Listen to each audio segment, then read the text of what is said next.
you so much, Myra, for that introduction. I'm very honored to be here today with Elizabeth and Barbara to talk about Jacqueline Kennedy, who was an important First Lady in American history by any measure of the imagination. But she's very important to me personally and the organization that I work for, the White House Historical Association. Okay, we're gonna try this one more time.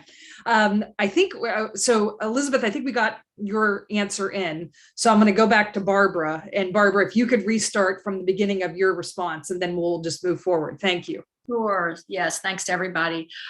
Right. So, Colleen, what we were saying is that we were looking at Mrs. Kennedy's impact and influence at home and abroad. And Elizabeth mentioned the impact abroad. And I was just getting ready to say in the United States, certainly at the time, we all know about her style iconography. And we were talking before we went on that Elizabeth is actually wearing a reproduction of one of Mrs. Kennedy's jackets. And I'm wearing one of Mrs. Kennedy's favorite colors, raspberry.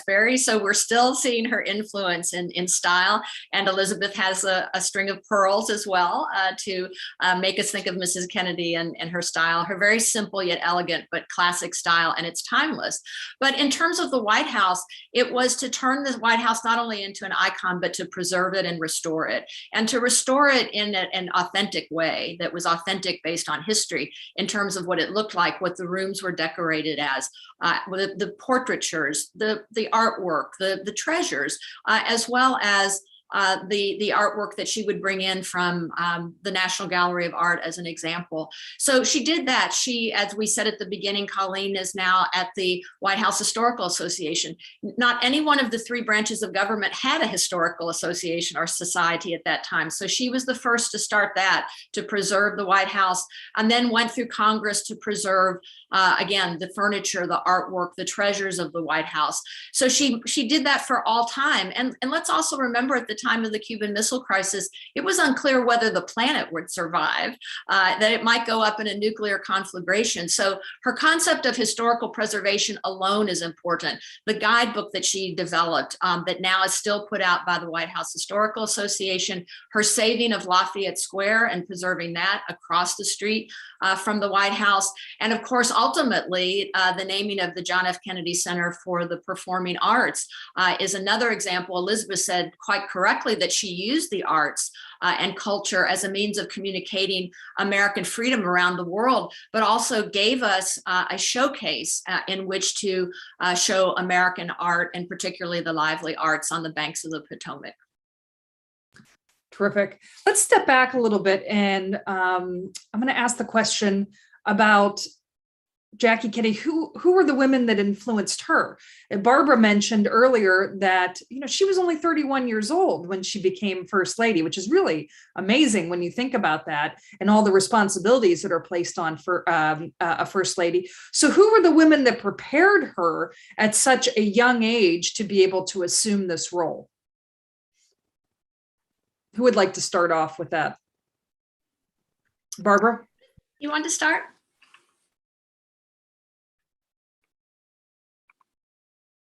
Barbara, do you want to start? Yeah, sure, I sure will. Well, I'm going to be fascinated to see what you and Elizabeth have to say, because I was scrambling around this weekend looking for answers to this question. And some of the things that I came up with may be surprising. One is that as she was writing at the end of her college career in an application that she was making to Vogue for the Prix de Paris application process that would have, she actually did win, but she decided not to take it, and it would have sent her to New York and to Paris, I believe, to study and write about style for Vogue magazine. But in her application, she was writing about her childhood, and she said that one of her heroes as a woman was Scarlett O'Hara. And I just found that so intriguing, because if you think about it, Scarlett O'Hara, a style icon, a strong woman, even at a young age, going through the horrors of the Civil War in the South.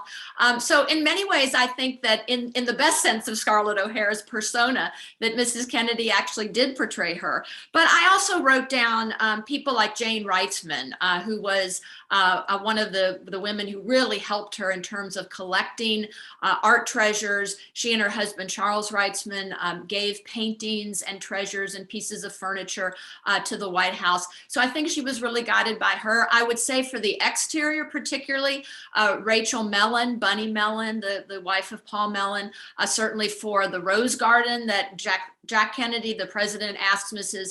Mellon to design, and then Mrs. Kennedy asked Mrs. Mellon to design the east side of the White House garden, which is now known as the Jacqueline Kennedy Garden. So I would say those three people. And then I would also add on the style side, Diane Vreeland, who is of course most associated with Vogue magazine. And there, again, as I say, maybe others that Elizabeth knows about, but those are the ones that came to mind, along with her friend from prep school, Tish Baldridge, who became her social secretary. Elizabeth? I would add to Barbara's nice list that she's got going. It was said that Jacqueline Kennedy didn't really have a best friend, but she had a sister that she was lifelong friends with. And so Lee Radziwill would be one of the influences on Jacqueline. And I would say, even though she was at times in conflict with both her mother and her mother-in-law, that her own mom and her mother-in-law were influences. And part of my choice for these two women, Rose Kennedy and her mom, Janet, was because Jacqueline came from the upper classes of the United States. And so her upbringing, her education, her international travel, her study abroad in France, all prepared her to be the first lady. And then once she got into the White House, her two closest diplomatic friends were Sylvia, also known as Cissy Ormsby Gore, who was the wife of the British ambassador, and then Nicole Alphon, who was the wife of the French ambassador, were both very close friends of Jacqueline's during the White House years. Now, neither of you paints what I would call a romanticized portrait or depiction of Jackie Kennedy. So can we talk about some of her positive attributes that leads to her success in many of the areas that we've already talked about? And can we also talk about some of the qualities that might have worked against her, that might have been described as shortcomings? Elizabeth, do you want to kick us off on this? Sure. I would say one of the things that I would like to dispel for our audience, if it hasn't already been done so, is the fact that the stereotype of Jacqueline Kennedy as a style icon, and I've even heard Jacqueline Kennedy be called an airhead because of the breathy voice that she used, betrayed her in some ways, because she was highly, highly intelligent and well-schooled. She was disciplined. She was tenacious. She was witty, she was mannered, she was creative, she was organized, and she was a romantic. And so all of these kinds of qualities really assisted her in her own ability to take the role of the First Lady and run with it in ways that had not been done before. And so those would be some of the positive qualities that I would attribute to her. Anything on the shortcomings? You can't. I can't let you off. Okay. I thought we'd do positives first, but I'll give you a few negatives. I would say that a negative might be that she was very material. And so oftentimes being material means cost overruns when you're doing a White House restoration, and or just the emphasis on materiality may have been perceived by the American public as just over the top. The other thing I would say is easily bored and somewhat self-centered. And I don't want to say that in a negative way. I want to contextualize it as a person who had been catered to most of her life. So that there were times when maybe she didn't quite step out of her own point of view as regards some of her decisions in life. Barbara? Yes, I think that's a very diplomatic way of putting everyone has weaknesses, but oftentimes she would be able to turn those weaknesses into strengths. So maybe we could talk about that as well. Okay. I just have to start with courage in terms of her strengths and her gifts, her many gifts, her persistence, which she had to portray so often in remodeling and restoring the White House, her artistic abilities, her literary sense, her sense of vision. Is almost unparalleled. Her compassion, and while she could sometimes be focused on herself, she could have great compassion. I think of just immediately after the assassination, as they gathered around the president's coffin with his dearest advisors and friends, the Irish Mafia, they were called, Kenny O'Donnell, Dave Powers, her Secret Service agent, Mr. Hill, Clint Hill, who had almost given his life trying to protect her and the president when he climbed on the back of the limousine when the shots rang out. And she was saying to Mr. Hill, "Oh, Mr. Hill, what will you do now?" That she was already thinking about other people. And I just read over the weekend that after Chappaquiddick, she wrote almost immediately to her brother-in-law, Edward Kennedy, in that terrible summer that he experienced. And she said, you know, Bobby, your brother was Caroline's godfather, and now he's gone because he had been assassinated the previous year in 1968. And she said to Teddy, would you be Caroline's godfather? And Teddy later said that was the most supportive and compassionate letter that he received after the horrors of Chappaquiddick. So she could really care about other people. And then this is one of those, if she were in a job interview and someone said, what's a weakness that you have, then she would turn it correctly into a positive. She could be very demanding, but that was exactly what was needed to do all of the things she did while First Lady.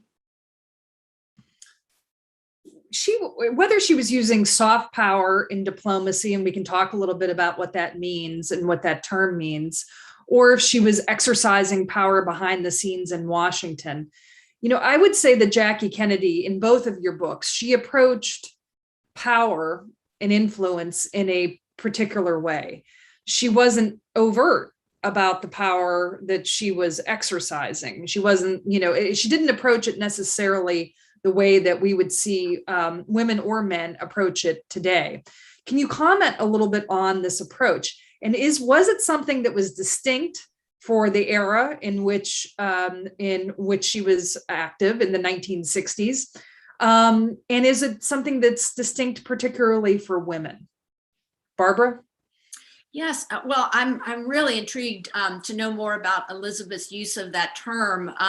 In looking it up and sort of finding, as Elizabeth already said, the soft power use by Mrs. Kennedy, particularly in the diplomatic realm, before it was even coined as a term. And it was really, as I understand it, coined as a term by Joseph Nye, a fellow political scientist at Harvard, who used it after the Cold War to talk about persuading countries in foreign policy. The United States would use soft power of culture, of diplomacy, to persuade countries rather than try to get them to join us by force.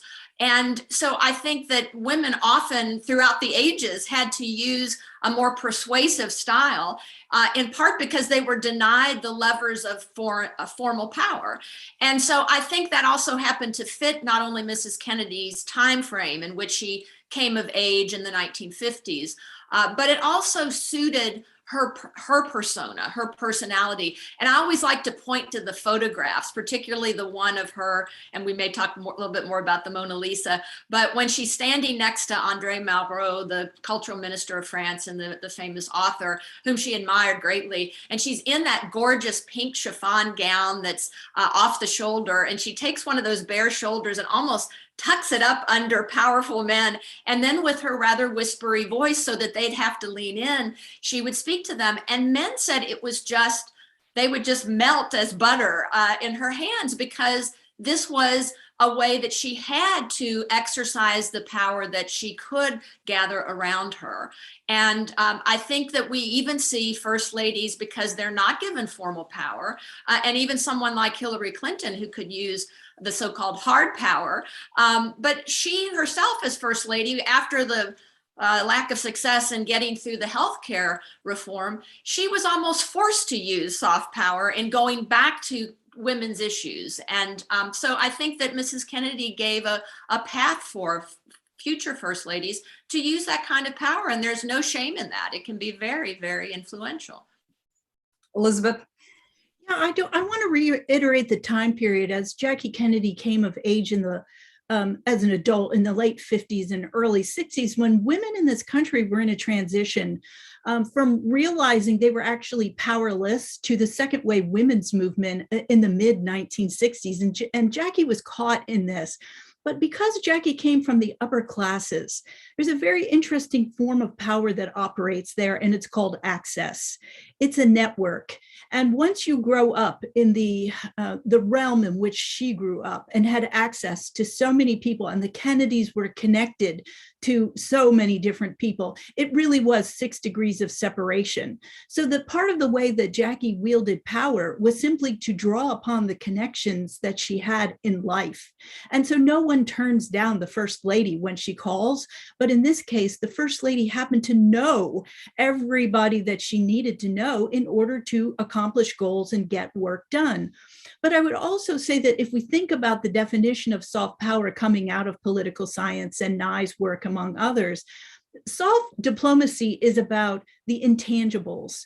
And so, yes, fashion, speaking French and Spanish to the people, letter writing to people in French, as she did to Andre Malraux, the cultural activities that she planned and executed, and the state visits abroad, all of those were intangible ways in which the government of the United States could use the First Lady as an instrument of power in order to directly access the people, so that the persuasion process is not the diplomacy of government to government, but the persuasion process becomes the United States to the people of other countries around the world.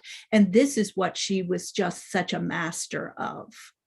So this is good. This leads us into our next question, which is really on this topic. Before that, I want to remind all of our viewers, if you have questions for either Barbara or Elizabeth about Jacqueline Kennedy, please put them in the chat and we'll get to as many of those as possible at the end of the program. So let's talk about the Jackie Kennedy's goal of trying to raise the cultural status of the United States internationally.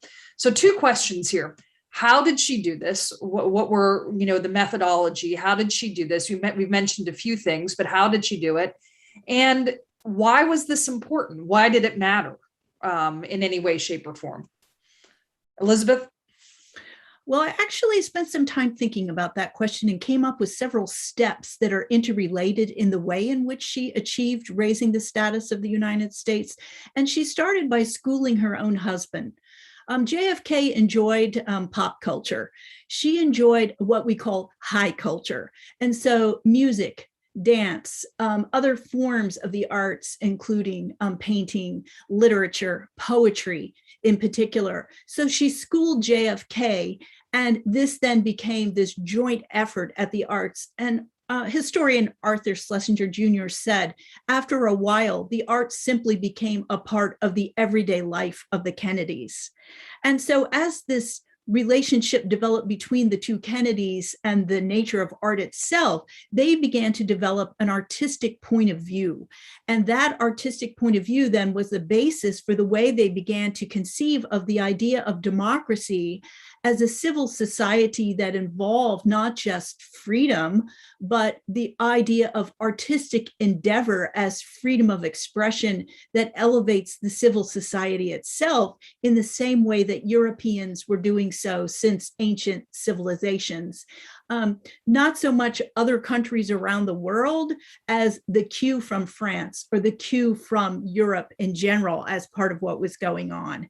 And then the next thing, and I think Barbara will talk about this a little bit more, was the use of the White House itself as the site for the elevation of the cultural arts, and then culminating in what was really something that started with the Eisenhower administration.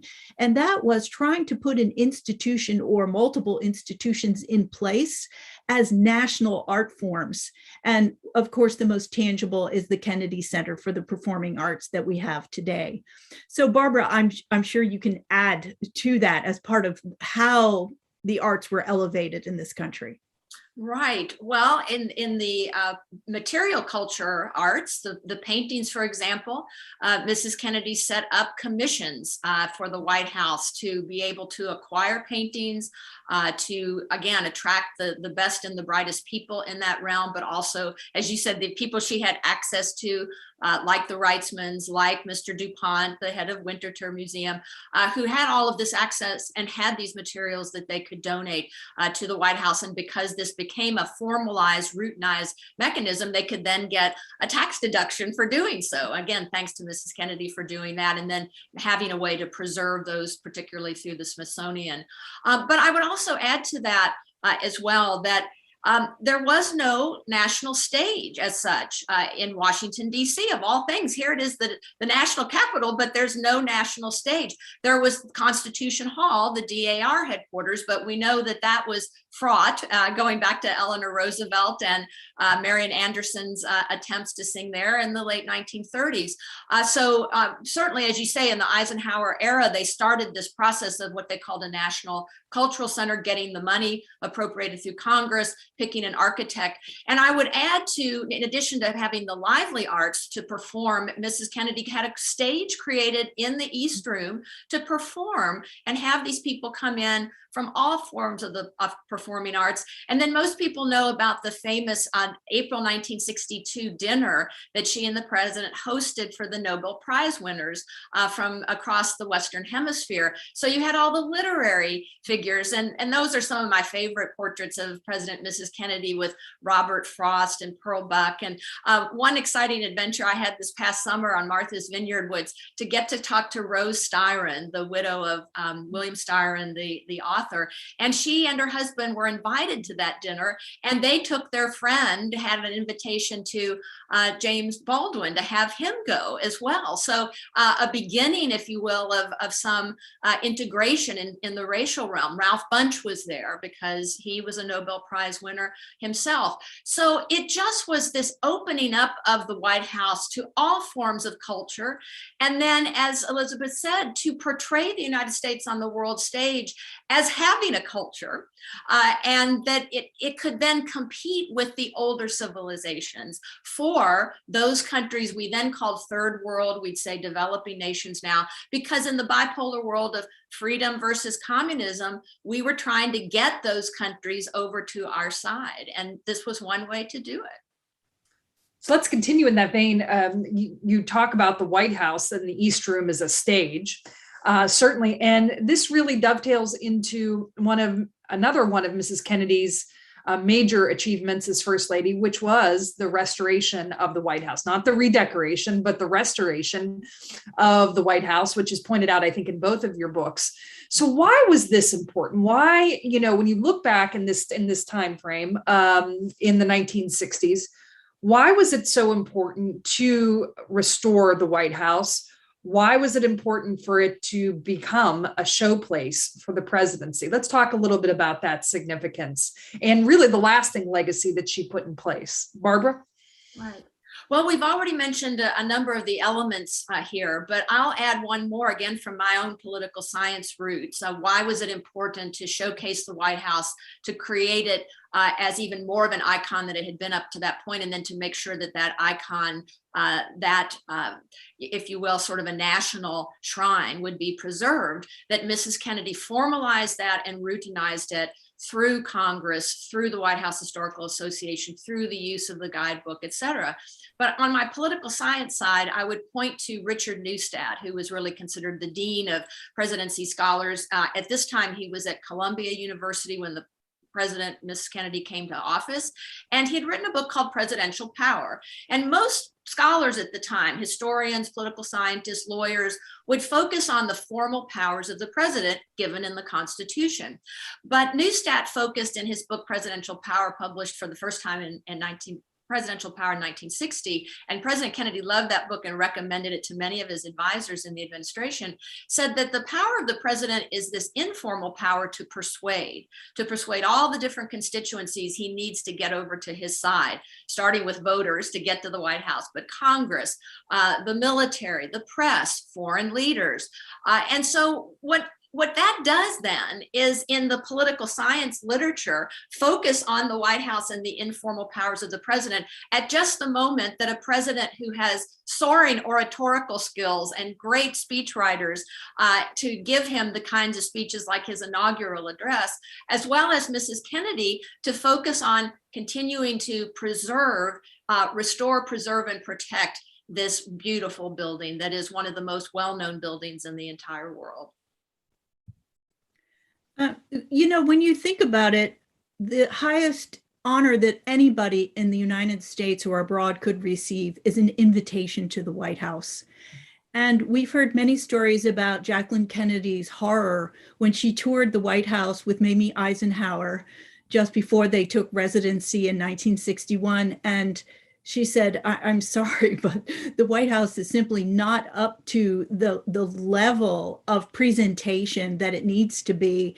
And when you think about the White House as the context in which negotiations and diplomacy happens, by restoring the White House, Mrs. Kennedy, along with Jack Kennedy, who was very much a part of it once he got on board with what she wanted to do, suddenly the presidency itself is elevated by the very presentation of the home, and the ethos of the United States is in turn elevated as a result of that. So that as both domestic and international guests were present physically in the White House, the very furniture and paintings and manifestations of that restoration showcased the history and the context of American democracy to those who were guests in the White House.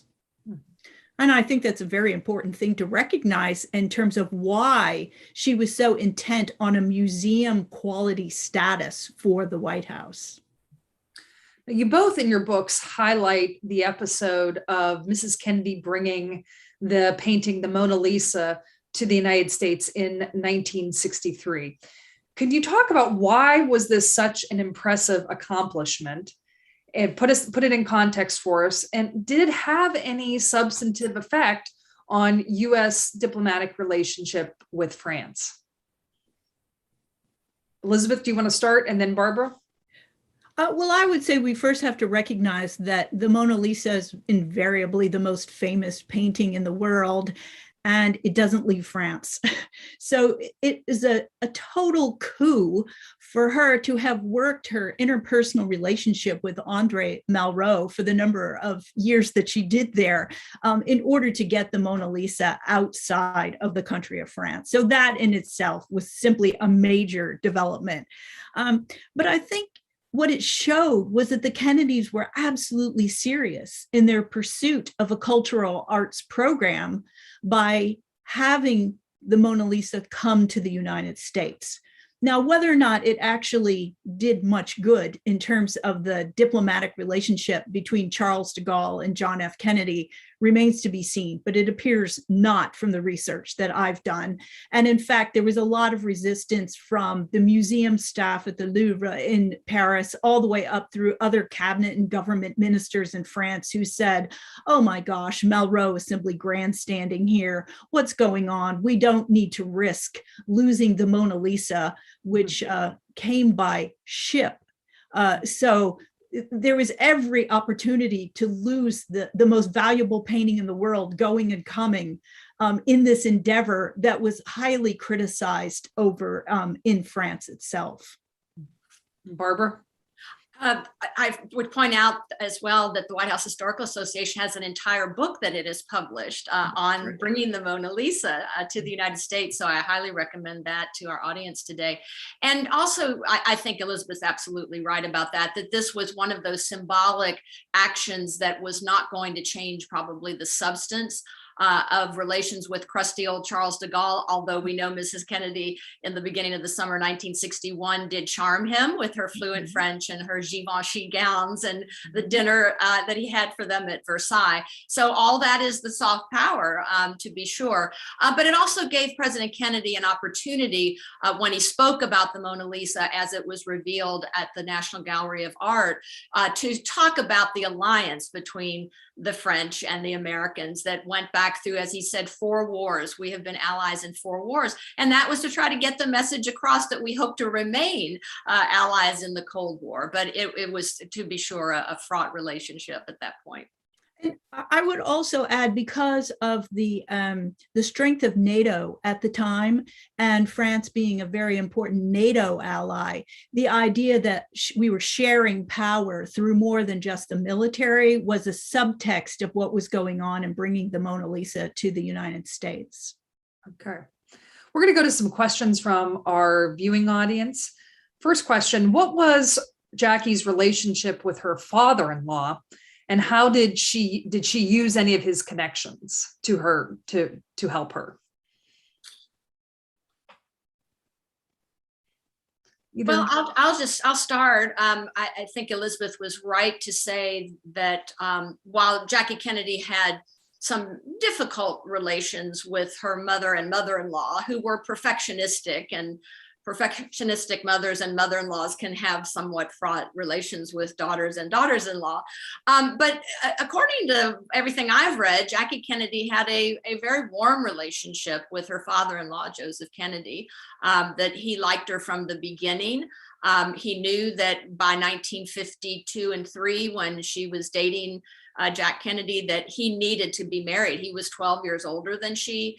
If he was going to be a valid candidate and a viable candidate for the presidency, he needed to be married and have a family. And so Joe Kennedy thought that Jacqueline Kennedy would be the perfect mate for him. And in that sense, she turned out to be. So my sense is that she had a warm relationship with him, and also was very lovely to him after Joseph Kennedy Sr. Suffered his stroke in December of 1961, which really rendered him speechless, and that she would bring him to the White House. She would make sure that the children, John Jr. and Caroline, had a relationship with him. So again, I think that shows her compassion towards him.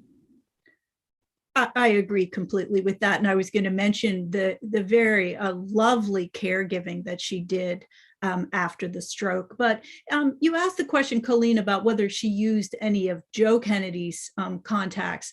I think if we put that just in the larger context of who Joe Kennedy knew, and he had, from having been ambassador in England during the 1930s, that there was a large contingent of people in Europe and in Great Britain in particular that were all interconnected. So the 6 degrees of separation comes back to mind here, that there was no problem picking up the phone either on Joe Kennedy's part or on Jackie Kennedy's part in terms of who they might need to be connected to as they were trying to accomplish goals. He also contributed to her clothing allowance, as I understand. Yes, he did. One of you or both of you talk about the state dinner that Jacqueline Kennedy, along with President Kennedy, hosted at Mount Vernon, which I don't think was ever replicated at Mount Vernon. It was really an extraordinary affair. Elizabeth, I think you said in our pre-meetings that you had a special story about that, didn't you? you? I don't necessarily have a special story about the dinner itself, but about her relationship with Ayub Khan, who was the head of Pakistan. So this dinner at Mount Vernon in July of 1961 was at first a kind of harebrained idea, it seemed, and Letitia Baldridge just about pulled all of her hair out trying to get this thing planned and executed in 4 weeks' time. But the Kennedys decided that they wanted to showcase another American icon, and that was George Washington's Mount Vernon. And Khan was a former general himself and prime minister at the same time. And so he had a background in military maneuvers, and he was a student of American history. And so he knew the history of George Washington and the Revolutionary War.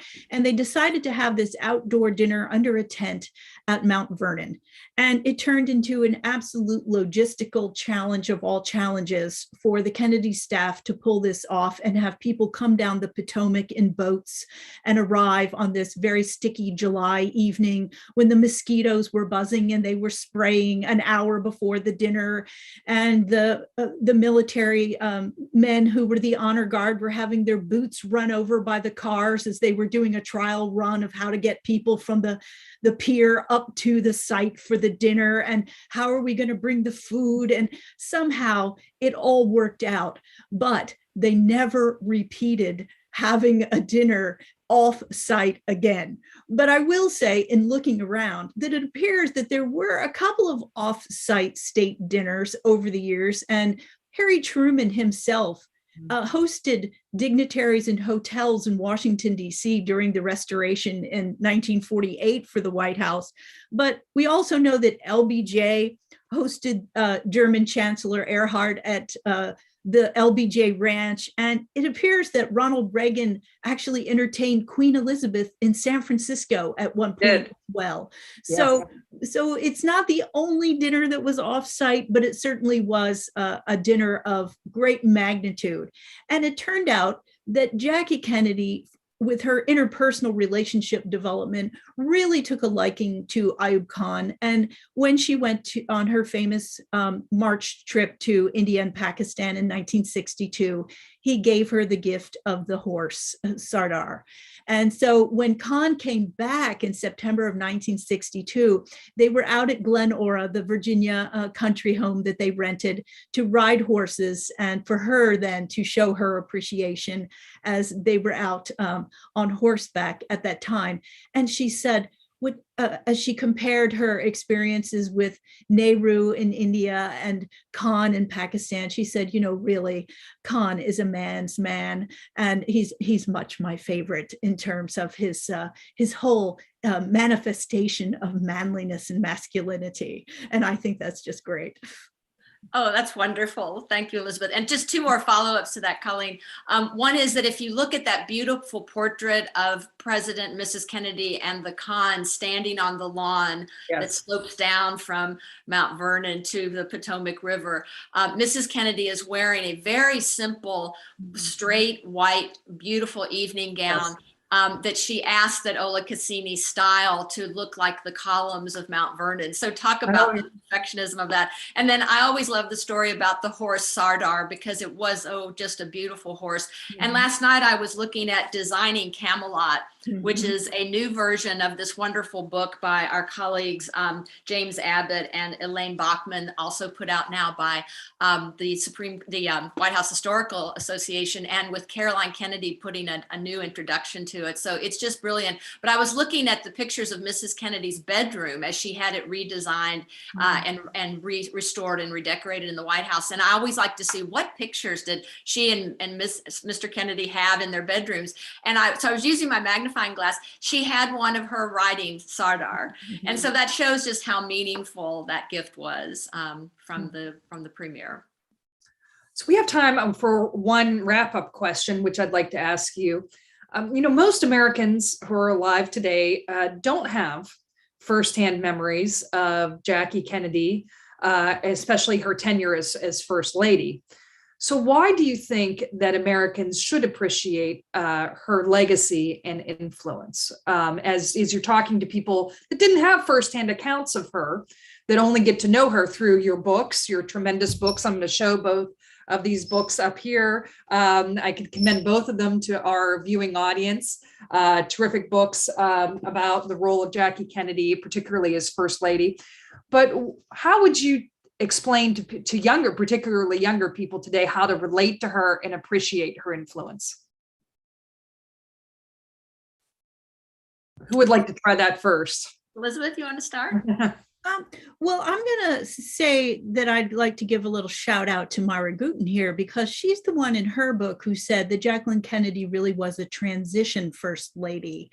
And I would say that what Americans need to know about Jacqueline Kennedy as a First Lady is that she was the one to modernize the role, and that she accomplished so much in her short tenure as First Lady, establishing precedents that all First Ladies to come have then had at their disposal. So she was the first one with what we would call an agenda, in which the White House restoration was the centerpiece for that. And every First Lady since then has had some sort of a focus to showcase her own expertise as First Lady.